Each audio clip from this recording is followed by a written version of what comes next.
Box বাজাতে অস্বীকার করায় খুন, সোনারপুরে যুবককে ছুরি দিয়ে কুপিয়ে খুন, অভিযোগ প্রতিবেশী দম্পতির বিরুদ্ধে।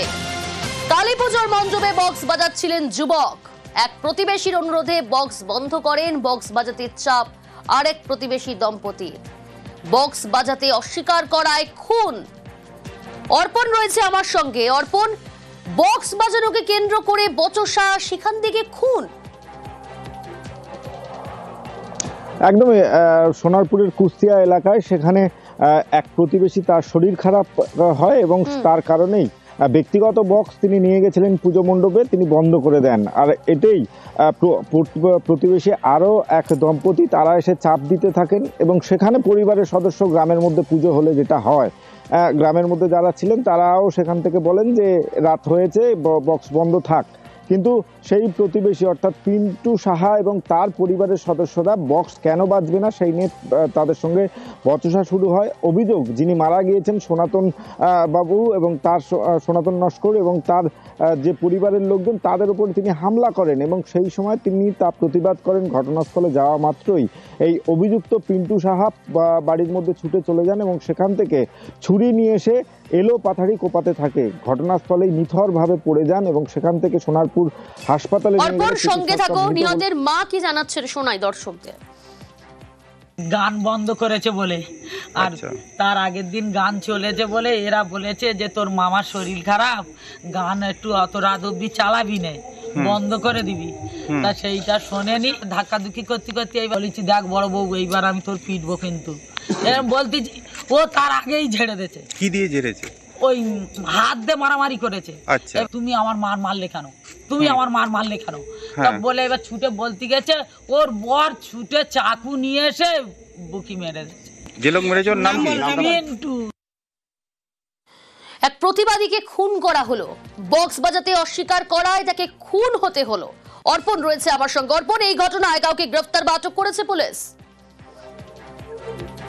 একদমই দেখো, ঘটনাস্থল থেকে এই অভিযুক্ত এবং তার স্ত্রী এবং যেটা অভিযোগ করা হচ্ছে তার প্রতি আরও দুই আত্মীয়ের সঙ্গে জড়িত রয়েছে এবং ঘটনার পরেই তারা এলাকা ছেড়ে পালাতে যান। সঙ্গে সঙ্গে গ্রামবাসীরাই, যেহেতু প্রতিবেশী, গ্রামবাসীরাই তাদেরকে আটক করে রাখেন এবং সোনারপুর থানার পুলিশ ঘটনাস্থলে গিয়ে দুজনকেই অর্থাৎ এই পিন্টু সাহা এবং তার স্ত্রীকে গ্রেপ্তার করা হয়েছে। বেশ অর্পণ।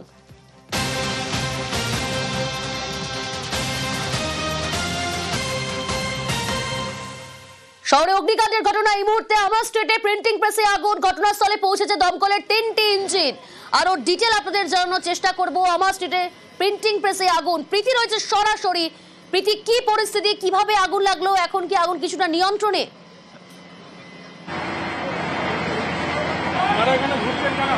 দেখো প্রিয়াঙ্কা, তুমি ছবি দেখলে বুঝতে পারবে যে আগুন নিয়ন্ত্রণে কিনা, কারণ ইতিমধ্যে আমার স্ট্রিটে যে প্রিন্টিং প্রেসে আগুন লেগেছে তাদের ভয়াবহ পরিস্থিতি এবং কার্যত সারা এলাকা কালো ধোঁয়ায় ঢেকে গেছে এবং ইতিমধ্যে দমকলের 3টি ইঞ্জিন এসে পৌঁছেছে। একে অপরের সঙ্গে দাঁড়িয়ে থাকলে ডিস্টেন্সে, সেই ডিস্টেন্সটাও কিন্তু বোঝা যাচ্ছে না এখনো পর্যন্ত ঠিক প্রিন্টিং প্রেস থেকে আগুন লেগেছে নাকি এখানে যেহেতু খাবারের দোকান রয়েছে সেই খাবারের দোকান থেকে আগুন লেগেছে, সেই নিয়ে কিন্তু দমকল কর্মীরা তারা কিন্তু মুখ খুলছেন না। হোস পাইপ দিয়ে আগুন নিয়ন্ত্রণের চেষ্টা চলছে, তবে ভিতরে এখনো আগুন রয়েছে এমনটাই মনে করছেন দমকল কর্মীরা। স্থানীয়রা বলছেন ঠিক সকাল 8টা নাগাদ, 8টা থেকে 8:30 নাগাদ এই যে ছবি তোমাকে দেখাচ্ছে যে স্পটে, সেইখানে কিন্তু তারা প্রথমে আগুনের যে উৎস, আগুনের যে ফুলকি তা দেখতে পান। পরবর্তীতে দমকলে খবর দেয়, দমকলের 3টি ইঞ্জিন এসে পৌঁছায় ঘটনাস্থলে। আপাতত আগুন নিয়ন্ত্রণের চেষ্টা চলছে, কিন্তু আগের থেকে পরিস্থিতি স্বাভাবিক হয়েছে এমনটা তোমায় বলবো না, কারণ তুমি ছবি দেখলে বুঝতে পারবে কোনো কিছুই ক্লিয়ারলি বুঝতে পারবে না তুমি। চারিদিক হচ্ছে একেবারে ধোঁয়ায় ঢেকে গেছে এবং আমি স্থানীয়দের সঙ্গে কথা বলার চেষ্টা করবো। একদিকে যখন দমকল কর্মীরা তারা আগুন নিয়ন্ত্রণের কাজ চালাচ্ছেন, তখন আমি স্থানীয়দের সঙ্গে কথা বলার চেষ্টা করব। ঠিক কি হয়েছিল, কিভাবে আগুন লাগে জানার চেষ্টা করব। কখন আগুন লাগে? 8টার সময়, 8টা, 7:30 থেকে 8টার মধ্যে। ঠিক কোথায়, কিভাবে আগুন লাগে এখনো পর্যন্ত কিছু বোঝা যায়নি। মিটার থেকে আগুন লাগেনি, কোনো জায়গায় কোনো শর্ট সার্কিট হয়েছে। এখানে মোটর আছে, তার থেকে কোথাও শর্ট সার্কিট হতে পারে, সেই শর্ট সার্কিট থেকে আগুনটা লেগেছে। আর এই যে ধোঁয়াটা হচ্ছে, এই ধোঁয়াটা ভিতরে কাগজ আছে, সেই কাগজগুলো মনে হয় পুড়ছে। ঢোকা যাচ্ছে না তো ভিতরে, বোঝা যাচ্ছে না।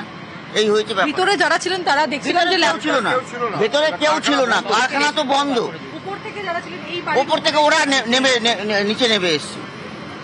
একদমই প্রিয়াঙ্কা, তোমাকে যে ছবিটা দেখাচ্ছি আমার স্ট্রিটে যে প্রিন্টিং প্রেসে অগ্নিকাণ্ডের ঘটনা, এবং সেই অগ্নিকাণ্ডের ঘটনায় আপাতত এই যে এলাকা সেই এলাকা কার্যত কালো ধোঁয়ায় ঢেকে গেছে, এবং যে ছবি ইতিমধ্যে দেখাচ্ছি হোস পাইপের মাধ্যমে আগুন নিয়ন্ত্রণের চেষ্টা চলছে, এবং ভিতরে যেহেতু অনেক সংখ্যক কাগজ রয়েছে, প্রচুর পরিমাণ কাগজ রয়েছে, সেহেতু কাগজ থেকে এই ধোঁয়া এমনটাই মনে করছেন স্থানীয়রা। তবে এখনো পর্যন্ত দমকলের তরফে কিছু জানানো হয়নি।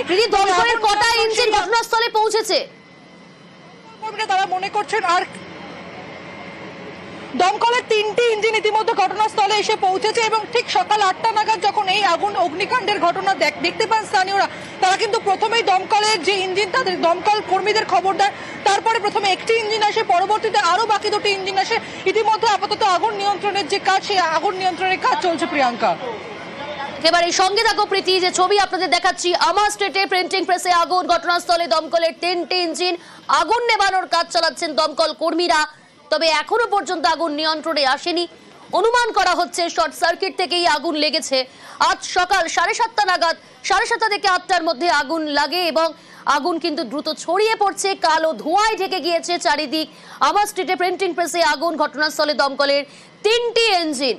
সেই ছবি দেখাচ্ছি আপনাদের নিউজ 18 বাংলা এক্সক্লুসিভ। আমি আবারও যাব, প্রীতি রয়েছে আমার সঙ্গে সরাসরি। প্রীতি, যে ছবি তুমি দেখাচ্ছ, কালো ধোঁয়ায় চারিদিক ঢেকে গিয়েছে, এখনো পর্যন্ত আগুন নিয়ন্ত্রণে আসেনি। এই কারখানার ভেতরে বা এই প্রিন্টিং প্রেসের ভেতরে সেখানে কেউ ছিল বা কেউ আটকে রয়েছে?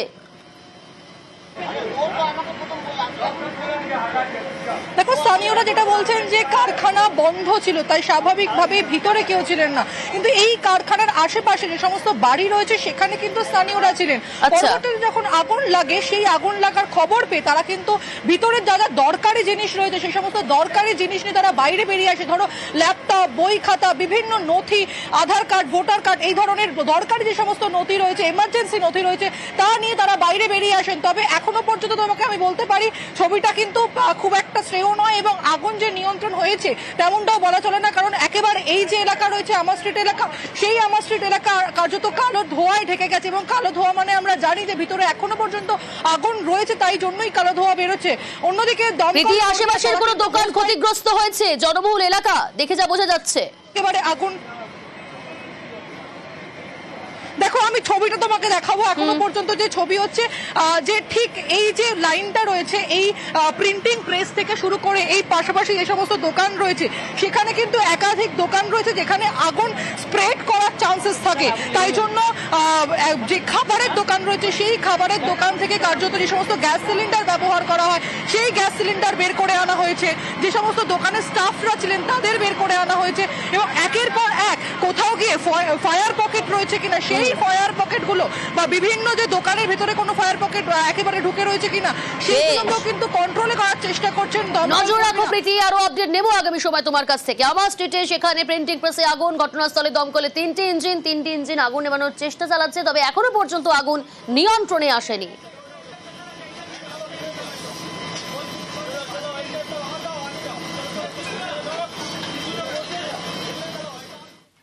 আসছি পরের খবরে। উলুবেড়িয়া মেডিকেলে মহিলা জুনিয়র ডাক্তারকে মারধর, ধর্ষণের হুমকি, চাঞ্চল্যকর অভিযোগ অস্থায়ী হোমগার্ড এবং তার সঙ্গীদের বিরুদ্ধে। উলুবেড়িয়া থানায় অভিযোগ জুনিয়র ডাক্তারের গ্রেফতার, মূল অভিযুক্ত হোমগার্ড সহ 3। এ নিয়ে রাজনীতির হাওয়াও গরম।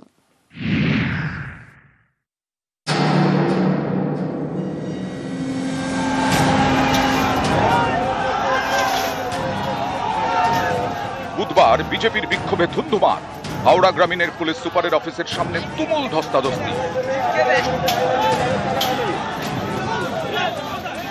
ঘটনার সূত্রপাত সোমবার কালীপুজোর সন্ধে উলুবেড়িয়া শরৎচন্দ্র চট্টোপাধ্যায় মেডিকেল কলেজ এবং হাসপাতাল।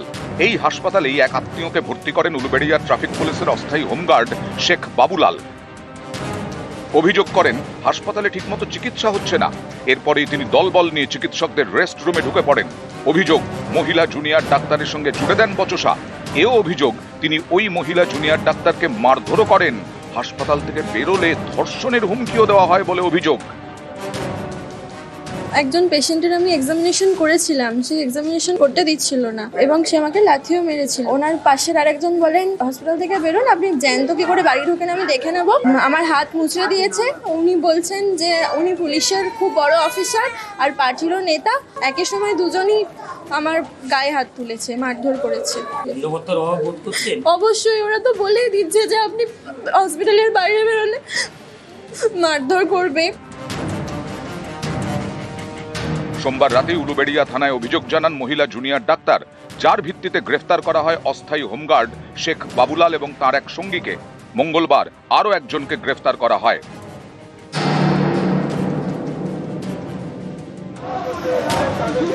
সোমবারের ঘটনায় রাজনীতির হাওয়া গরম। উলুবেড়িয়ায় হাওড়া গ্রামীণের পুলিশ সুপারের অফিসের সামনে বিক্ষোভ দেখায় বিজেপি। সকালে বিক্ষোভ দেখায় ডিওয়াইএফআই। সোশ্যাল মিডিয়ায় শুট চড়ান বিরোধী দলনেতা।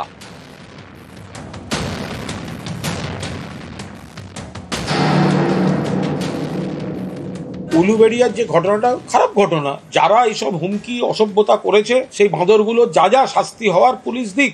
মালদায় যখন একজন ডাক্তারি ছাত্রী হোটেলে রহস্য মৃত্যু হলো আর তার জন্য অভিযুক্ত হচ্ছেন আরজি করের জুনিয়র ডাক্তার, তখন এদের দেখা যায়নি কেন? প্রতিবাদীদের দেখা যায়নি কেন? মধ্যপ্রদেশে তো নার্সকে সরকারি হাসপাতালের মধ্যে খুন করে দিল, তখন আপনাদের বিপ্লব কোথায় থাকে? একের পর এক হাসপাতালে বিজেপি শাসিত রাজ্যে আপত্তিকর কাজকর্ম চলছে।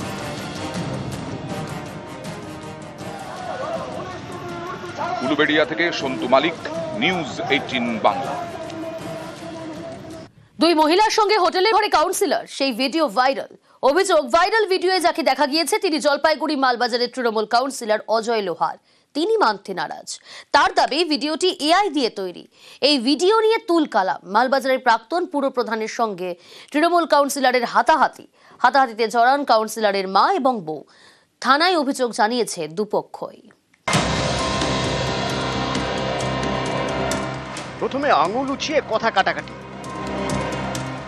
তারপর দুপক্ষের মধ্যে হাতাহাতি, মারধর, ইট তুলে মারার চেষ্টা। এই সিসি ক্যামেরার ফুটেজ জলপাইগুড়ির মালবাজারে।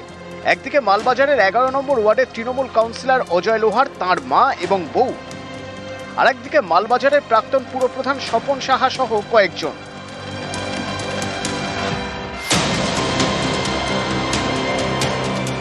এই অশান্তি একটি ভাইরাল ভিডিও ঘিরে মঙ্গলবার একটি ভিডিও ভাইরাল হয়। অভিযোগ, তাতে হোটেলের ঘরে দুই মহিলার সঙ্গে দেখা গিয়েছে তৃণমূল কাউন্সিলর অজয় লোহারকে। আমার ফেক ভিডিও বানায় এআই মাধ্যমে একটা ভিডিও রিলিজ করা হলো, সেটা নিয়ে আমার বাড়ি পারিবারিক পুরোপুরি টেনশনেই ছিল। এই ভাইরাল ভিডিও নিয়েই মঙ্গলবার উত্তেজনা। মালবাজারে একটি সরকারি স্কুলের সামনে রাস্তায় হাতাহাতি। একদিকে প্রাক্তন পুরপ্রধান স্বপন সাহা, আরেকদিকে অজয় লোহার এবং তার মা এবং বউ। এআই মাধ্যমে একটা ভিডিও রিলিজ করা হলো, সেটা নিয়ে আমার বাড়ি পারিবারিক পুরোপুরি টেনশনেই ছিল। হঠাৎ শুনতে পাই মা আমার বউ দুজন নাকি স্বপন সাহার সাথে জিজ্ঞাসাবাদ করতে বের হচ্ছে। ওখানে গিয়ে দেখি আমার মা রাস্তার উপরে পড়ে আছে, মার আগের দাঁত ভেঙে গেছে আর মুখ থেকে রক্ত বের হচ্ছে, ঠোঁট ফেটে গেছে। এটা দেখার পর যখন আমরা প্রতিবাদ করতে যাই আমাদের গায়ে হাত দেওয়া হয় যে আমার এখানে রক্ত হয়ে গেছে। ওখানে কৌশিক দাস আর সুরজিৎ দেবনাথ, এরা দুইজন, আর স্বপন শাহ আর তার বাপ্পা যে ড্রাইভার, তারা মিলে আমার মায়ের গায়ে আর আমার বউয়ের গায়ে হাত দেয়। যে ভিডিও ভাইরাল হয়েছে, যে বিষয়ে আমি কিছু জানি না, আমি এর মধ্যে কোনো জড়িত না, আমি কিছু জানি না।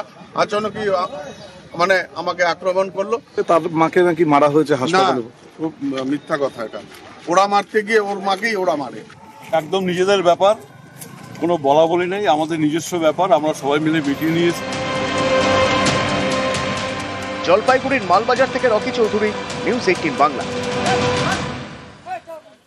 কালীপুজোর রাতে শব্দবাজির দাপট। পরের দিন দিওয়ালিতে শব্দ দৈত্যের দৌরাত্ম্য তুলনায় কম, তবে বায়ু দূষণের মাত্রা উদ্বেগের।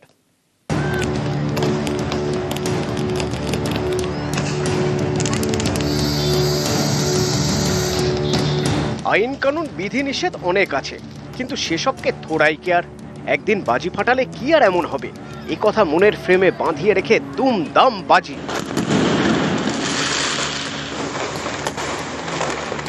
সোমবার কালীপুজোর রাতে কলকাতা সহ জেলায় জেলায় শব্দবাজির দাপট। পরের দিন দিওয়ালিতে অবশ্য এর মাত্রা কিছুটা কম বলেই দাবি। সন্ধ্যের পর থেকে হঠাৎ দুমদাম ফাটতে শুরু করেছিল। আমি তখন ভাবলাম যে আবার শুরু হলো বোধহয়, কিন্তু কালকে কিন্তু সত্যি গোটা ব্যাপারটাই সংযত ছিল। এর কারণটা অবশ্য সত্যি আমি জিজ্ঞেস করলে আমি জানি না এটা মানুষের সচেতনতা নাকি এখানে পুলিশ থেকে কোন রকম ইন্টারভেনশন হয়েছিল, এটা আমার জানা নেই। কালী পুজো বা দিওয়ালির বেশ কিছুদিন আগে থেকেই আমাদের সবকটা থানার তরফ থেকে নানা রকম রেডস হয়েছে। প্রায় 360 কেজি বাজি সিজ করেছে বিধাননগর পুলিশ কমিশনারেট এরিয়াতে। 11টা স্পেসিফিক কেস করা হয়েছে। ডিসি লেভেল থেকে down the line up to ICs বা থানা থেকে শুরু করে সবাই মিলে কিন্তু আমরা রাস্তায় ছিলাম, বিভিন্ন জায়গায় পেট্রোলিং করছিলাম। আমাদের কিন্তু নজরদারি চলছে। মঙ্গলবার দিওয়ালির রাতে শব্দ দূষণে কলকাতাকে ছাপিয়ে গিয়েছে একাধিক জেলা। দিওয়ালির রাতে কলকাতার সর্বোচ্চ শব্দমাত্রা ছিল 97 ডেসিবেল। পূর্ব বর্ধমানের মেমারি এবং নবগ্রামে সেটাই ছিল 100 ডেসিবেল। কোচবিহারের দিনহাটায় 100 ডেসিবেলেরও বেশি। 2 ঘন্টা টাইম ছিল, 8টা থেকে 10টা। এবার 10টা থেকে রাত্রি 2-3টে অবধি যদি বাজি ফাটানো হয় 125 ডেসিবেলের বাজি, এবং একসাথে যদি 10 জন লোক ফাটায়, তাহলে সম্মিলিত শব্দ যেটা অ্যাকোস্টিক সাউন্ড হয় সেটা ভয়ঙ্কর হয়। কারণ শব্দবাজিতে যেটা বলা হচ্ছে যে ফর্মুলেশন করা হয়েছে, এটার থেকে আরও নতুন করে ফর্মুলেশন দরকার। সিএসআইকে মাথা খাটাতে হবে যাতে ফর্মুলেশনটা আরও কঠিন করা হয় এবং যাতে ধোঁয়াও কম হয়, শব্দটাও যাতে কম। শব্দ দূষণ কিছুটা রোখা গেলেও বায়ু দূষণের মাত্রা উদ্বেগের। মঙ্গলবার রাতে সল্টলেক এবং নিউ টাউনে এয়ার কোয়ালিটি ইন্ডেক্স অর্থাৎ বায়ু দূষণের মাত্রা ছিল 350, ভিক্টোরিয়া মেমোরিয়াল বালিগঞ্জে 300, দক্ষিণ কলকাতার পদ্মপুকুর এবং টালিগঞ্জে ছিল 200। বায়ু দূষণের এই মাত্রা কোনোটা খারাপ, কোনোটা খুব খারাপ শ্রেণীর মধ্যে পড়ে। এই দুদিনে যা দূষণ বেড়ে গেছে সেটা ভয়ঙ্কর। বিশ্ব স্বাস্থ্য সংস্থা বলছে এই যে সূক্ষ্ম ভাসমান ধূলিকণা কোনোভাবেই 15 মাইক্রোগ্রাম প্রতি ঘনমিটারে হওয়া উচিত না, সেখানে আছে 200, মানে অন্তত প্রায় 15 থেকে 20 গুণ বেশি আছে। এতে সবথেকে বেশি ক্ষতিগ্রস্ত হচ্ছে যারা বয়স্ক লোক আছে, শিশু এবং সন্তান সম্ভবা মা যারা আছেন। নিউজ 18 বাংলা।